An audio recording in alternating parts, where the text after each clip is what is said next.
안녕하세요. 오늘은 기자 고원 아래 무언가에 대한 이야기입니다. 그럼 시작해볼까요? 기자 고원과 옛 카이로에는 지하 통로, 수갱, 자연동굴, 호수 및 놀라운 유물이 들어있는 방이 십자형으로 교차되어 있는 것으로 여겨졌지만 과거에도 그랬고 오늘날에 이르기까지 이를 대중에게 공개할 준비가 되어 있지 않은 걸까요? 수많은 사립도서관과 박물관의 기록 보관소에 있는 희귀한 고대 문서의 사본에 접근할 수 있다면 무엇을 알 수 있을까요? 고대 기록의 비밀 정보를 완전히 이해하려면 피라미드 고원 표면 아래에 존재하는 지하 터널 시스템과 관련된 공간과 시설의 범위를 이해하는 것이 중요합니다. 왜냐하면 그곳에서 미스터리 학교 가르침의 주요한 요소가 발전했기 때문입니다. 수천 년 전 모래 밑에서 일어난 일들은 오늘날의 역사책에 반영되어 있지 않으며 지난 100여 년 동안 이루어진 발견은 그 점들을 입증해주고 있습니다. 멤피스 놈, 그 경계에서 불과 몇 킬로미터 떨어진 파이움 오아시스의 지역은 특별한 관심을 불러일으키는 장소입니다. 스스로를 왕실 사냥의 대가라고 지칭했던 파라오들이 부메랑으로 낚시와 사냥을 했던 곳은 그 무성하고 비옥한 계곡이었습니다. 모리에스 호수는 한때 파이움 오아시스와 접해 있었고 그 기슭에는 헤로도투스가 나에게 끝없는 경이로움이라고 묘사했던 유명한 미궁이 있었습니다. 미궁에는 무려 1500개의 방과 함께 그리스 역사가가 조사할 수 없는 동일한 수의 지하방이 포함되어 있다고 전해지고 있습니다. 미궁을 방문한 사제들에 따르면 통로는 당혹스럽고 복잡했습니다. 라고 할 만큼 이곳은 지하에 숨겨져 있다고 말한 수많은 두루마리에 대비하여 스스로 그곳의 안전을 제공하기 위해서 설계되었습니다. 그 거대한 단지는 특히 헤로도토스에게 깊은 인상을 주었고 그는 그 구조에 대해서 경외심을 가지고 말했습니다. 그곳에서 나는 12개의 궁전이 일정하게 배치되어 서로 그곳 사이에 통하게 되어 있고 12개의 홀 주위에 테라스가 산재되어 배열되어 있는 것을 보았지만 도무지 인간의 작품이라고 믿기 어려웠습니다. 게다가 벽은 조각된 현상으로 덮여 있었으며 각 안뜰은 흰색의 대리석으로 정교하게 지어졌고 줄지어성 기둥으로 둘러싸여 있습니다. 미궁이 끝나는 모퉁이 근처에는 높이가 74m인 피라미드가 있는데 그 위에는 동물의 거대한 조각상이 있고 그 피라미드로 들어갈 수 있는 지하 통로가 있습니다. 나는 이 피라미드의 지하방과 통로가 멤피스의 피라미드와 서로 연결하고 있다는 비밀을 매우 신뢰가 깊은 자에게 들었습니다. 라고 말이죠. 그런데 여기서 멤피스의 피라미드는 기자의 피라미드로 보이는데 기자는 원래 멤피스라고 불렸기 때문입니다. 또한 많은 고대 작가들은 주요한 피라미드를 연결하는 지하 통로에 대한 헤로도토스의 기록을 지지했으며 이러한 그들의 기록의 증거는 오늘날 학계에서 전통적으로 제시된 이집트 역사의 신뢰성에 의문을 제기하고 있습니다. 그러나 기원전 3세기경의 크란토르 또한 이집트의 선사시대의 석조 기록이 들어있는 특정한 지하 기둥이 있으며 피라미드를 서로 연결하는 접근 통로가 그곳에 늘어서 있다고 말했습니다. 게다가 알렉산드리아 신비주의 철학 연구에 대한 4세기 시리아 대표격인 이안 블리쿠스는 그의 유명한 연구, 특히 이집트인, 칼데아인, 아시리아인의 신비에 대하여 그곳에서 스핑크스의 몸을 통과하여 대피라미드 속으로 가는 입구에 대한 정보를 기록했습니다.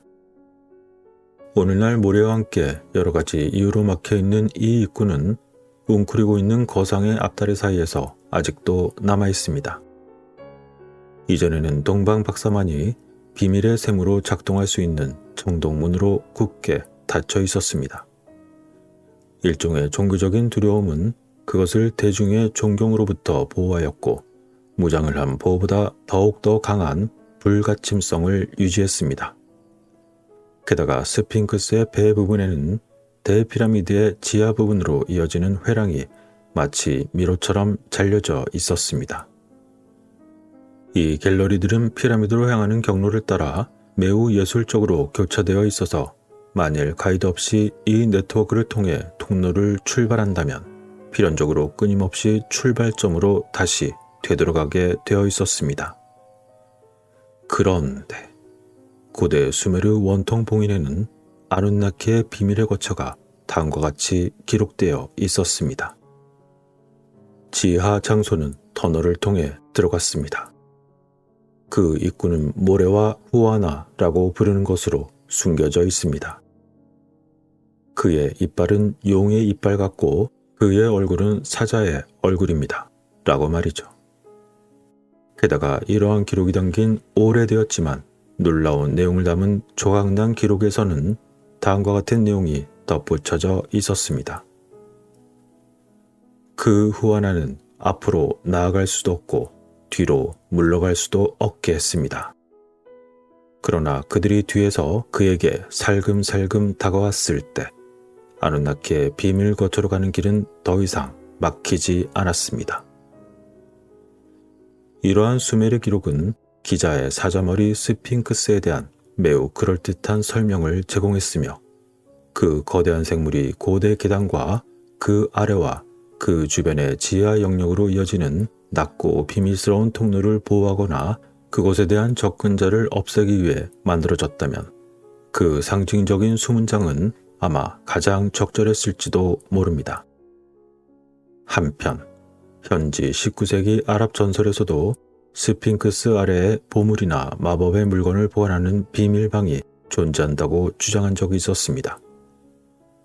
그러한 믿음은 1세기 로마 역사가 플리니우스의 글에 의해서 뒷받침되었었는데 그는 스핑크스 아래 깊은 곳에 그것이 숨겨져 있다고 썼습니다. 큰 보물을 담고 있는 하르마키스 통치자의 무덤. 그리고 이상하게도 스핑크스 자체는 한때 호루스 주정자 시대로부터 경비병을 섰던 대스핑크스 하르마키스라고 불렸습니다. 그리고 4세기 로마 역사가 암미아누스 마르켈리누스는 대피라미드의 내부로 연결된 것으로 보이는 지하 금고의 존재에 대해서 말했습니다. 이처럼 고대인들이 주장한 비문들은 특정 지하 회랑의 벽에 새겨져 있었고 그러한 통로는 어두운 내부 깊은 곳에 건설되어 고대의 지혜가 홍수로 인해서 사라지지 않도록 보존했습니다. 한편 아랍의 알템렌 산이라는 작가가 편집한 원고가 대형 박물관에 보존되어 있는데 대피라미드와 날강 사이에 길고 정사각형의 지하 통로가 있고 날강의 입구를 막고 있는 이상한 그것이 있었다고 기록되어 있습니다. 그는 다음의 에피소드를 이야기했습니다. 아마드 이븐 툴룬 시대에 한 일행이 터널을 통해 대피라미드에 들어갔고 그곳의 방에서 희귀한 색상과 질감의 유리잔을 발견했습니다. 그들이 떠날 때 일행 중 한 사람을 놓쳤고 그를 다시 찾으러 돌아왔을 때 그는 벌거벗은 채 그들에게 웃으며 나왔고 이렇게 말했습니다. 나를 따르거나 찾지 마십시오 라고 말한 다음 다시 피라미드로 달려갔던 것이죠. 그의 친구들은 그가 뭔가에 깊이 매혹되었다는 것을 알아차렸습니다. 그렇게 피라미드 아래에서 이상한 일이 일어나고 있다는 사실을 알게 된 아마드 이븐 툴루는 그들이 보았던 유리잔을 자신도 보고 싶다는 의사를 표현했습니다. 그러자 곧 대피라미드 속 그 희귀한 질감의 유리잔을 가져와 그것을 자세히 살펴보는 일이 있었습니다. 그들은 유리잔에 물을 채워 그 무게를 측정한 이후 다시 물을 모두 비우고 무게를 다시 재었습니다. 그런데 놀랍게도 유리잔에 물이 가득 차 있을 때와 비어 있을 때의 무게가 같은 것으로 밝혀졌다 라고 역사가가 기록했던 것이죠. 이러한 연대기가 정확하다면 물을 담거나 빼도 추가적인 무게가 없다는 것은 고대 기자에 매우 특별한 과학이 존재했다는 간접적인 증거를 제공한 것이었습니다. 게다가 이뿐만이 아니었습니다. 10세기 마수디에 따르면 놀라운 능력을 지닌 기계 조각상이 대피라미드 아래 지하 회랑을 지키고 있었다는 것입니다. 천년 전에 쓰여진 그의 설명은 오늘날 우주 영화에나 나오는 컴퓨터 로봇과 매우 비슷해 보입니다. 마수디는 그러한 자동 인형이 그들의 행동으로 인정받을 가치가 있는 사람들을 제외한 그러한 모든 사람들을 처치했기 때문에 그 인형은 마치 편협함을 갖도록 만들어진 것으로 보인다고 했습니다. 그리고 마수디는 다음과 같이 주장했습니다. 다양한 예술과 과학의 지혜와 습득에 관한 기록은 나중에 그것을 이해할 수 있는 사람들을 위한 기록으로 남을 수 있도록 깊이 숨겨져 있었습니다. 라고 말이죠. 이는 마수디 시대 이후로 합당한 그러한 사람들이 신비한 지하방을 목격했을 가능성이 있기 때문에 매우 놀라운 정보입니다. 게다가 마수디는 이런 고백도 했습니다. 나는 사람들이 자신의 지능을 의심하게 만들까 두려워 설명하지 못하는 것들을 보았지만 그래도 나는 그것을 보았습니다. 라고 말입니다. 더욱이 같은 세기에 또 다른 작가인 무테리티는 기자 아래 좁은 통로에서 일어난 기이한 사건에 대해서 설명했습니다. 그곳에서 한 무리의 사람들은 자기의 일행 중 한 명이 갑자기 돌문에 깔려 죽는 것을 보고 겁에 질렸습니다. 통로의 표면에서 돌이 순간 미끄러져 나와 그들 앞에 복도를 닫았고 한 명이 그곳에서 깔려 죽었습니다. 라고 말이죠. 오래된 기록에 따르면 헤로도토스는 이집트 성직자들이 멤피스의 원래 개발자가 오랫동안 지켜온 지하 구조물의 형성의 전통을 그에게 낭송해 주었다고 말했습니다. 따라서 가장 오래된 비문은 스핑크스와 피라미드 그 주변 지역의 표면 아래에 일종의 광범위한 방 시스템이 존재했음을 암시하는 것이죠. 이러한 오래된 기록은 1993년 현장에서 실시된 지진 조사에서 큰 구멍이 발견되면서 확인되기도 했습니다.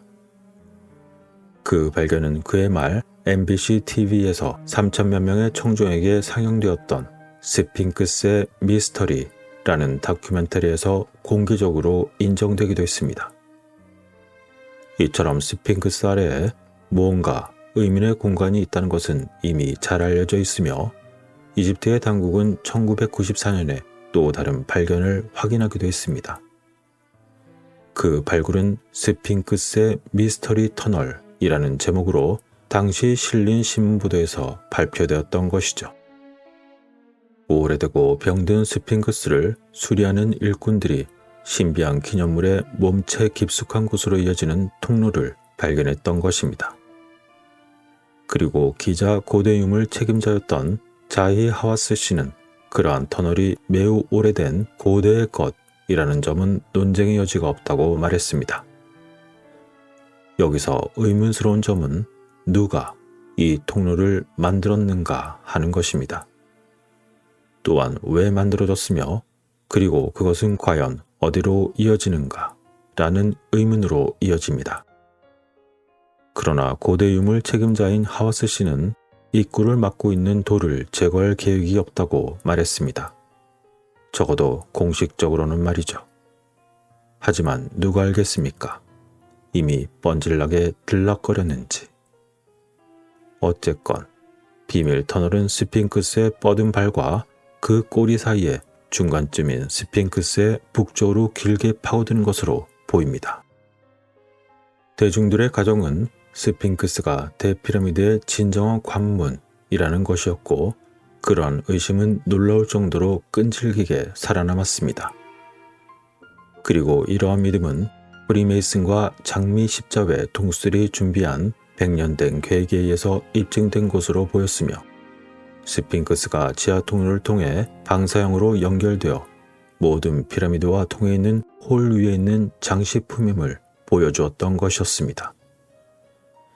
이러한 것은 원래 장미 십자의 결성자로 추정되는 크리스티앙 로젠크루이츠가 일명 지하 비밀의 방에 침투하여 그곳에서 비밀 지식이 가득한 책이 담긴 도서관을 발견한 정보를 바탕으로 작성되었습니다. 그리고 이에 대한 개략적인 지도는 1925년 모래 청소가 시작되기 전에 미스터리 학교 기록관이 그들이 소유한 정보를 바탕으로 제작되었으며 오랫동안 잊혀진 리셉션 홀, 작은 사원 및 기타 인클로저로 통하는 숨겨진 문을 드러내었습니다. 이러한 해당 사항에 대한 계획은 책의 마지막 부분에 마스터 플랜 섹션에 포함되어 있습니다. 이후 미스터리 학교에 대한 지식은 1935년 피라미드 아래 지역에 얽혀있는 추가적인 통로와 방에 대한 증거를 제공한 일련의 놀라운 발견으로 보강되었습니다.